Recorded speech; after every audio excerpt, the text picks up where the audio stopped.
थूकना यानी इंसान की ज़बान में जो तरी होती है, उस तरी को इंसान बाहर निकालता है, जिसे थूकना कहते हैं।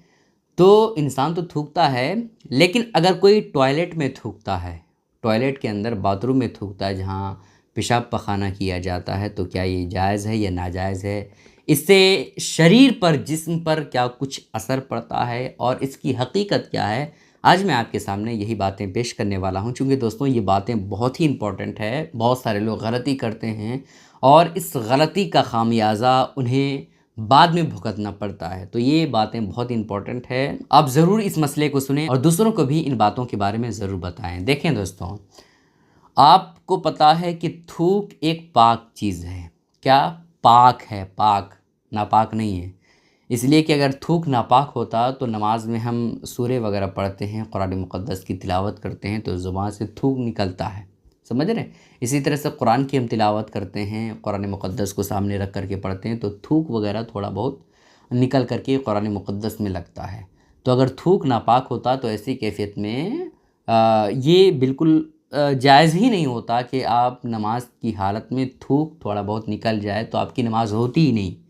ठीक है? तो थूक ये एक पाक चीज़ है, ठीक है? और टॉयलेट आपको पता है, पेशाब पखाना जहाँ किया जाता है वो गंदगी वाली जगह होती है, वो नापाक चीज़ है।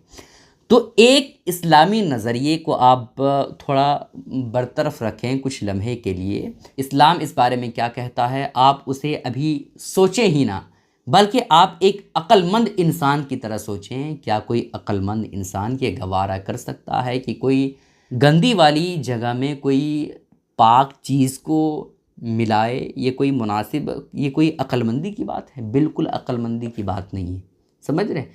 चूँकि कोई अक्लमंद ऐसा कर ही नहीं सकता है और कोई अक्लमंद इंसान ये पसंद कर ही नहीं सकता है कि वो पाक चीज़ जो है वो नापाक चीज़ में मिलाए। ये अक्लमंदी के ख़िलाफ़ है। अब आइए इस्लामी नज़रिए से इस बारे में आपको बता देते हैं। देखें दोस्तों, पेशाब या पखाने वाले घर में, उसके जहाँ पेशाब या पखाना किया जाता है उस जगह पे थूकना ये मकरूह करार दिया गया है, यानी ये नापसंदीदा अमल करार दिया गया है। ये नाजायज़ और हराम या गुनाह नहीं है, लेकिन ना करें वही बेहतर है।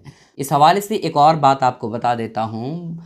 पहले के बुज़ुर्गान दीन ने एक बात कही है, हालांकि ये बात जो है कुरान मुक़द्दस से ना साबित है, ना हदीस में मौजूद है, ना किसी रिवायत से साबित है, लेकिन बुज़ुर्गान दीन ने ये बात कही है अपने तजुर्बे के हिसाब से कि टॉयलेट में थूकना यानी पेशाब या पखाने वाले घर में थूकना ये निसियान की बीमारी को पैदा कर देता है, यानी भूलने की बीमारी इंसान को लायक हो जाती है अगर वो टॉयलेट की जगह पर थूकता है तो। ठीक है? तो इस वजह से बेहतर यही है कि आप टॉयलेट करने जाएं तो टॉयलेट करने से पहले आप बाहर ही थूक लें, बाहर ही बिल्कुल साफ़ व शफ़ाफ़ हो लें। उसके बाद अंदर में आप क्या पेशाब पखाना जो करना है वो करें, लेकिन टॉयलेट के अंदर थूकने की जो आदत है वो हमेशा हमेशा के लिए ख़त्म कर दें। इससे परेशानी, भूलने उलने की बीमारी होती है।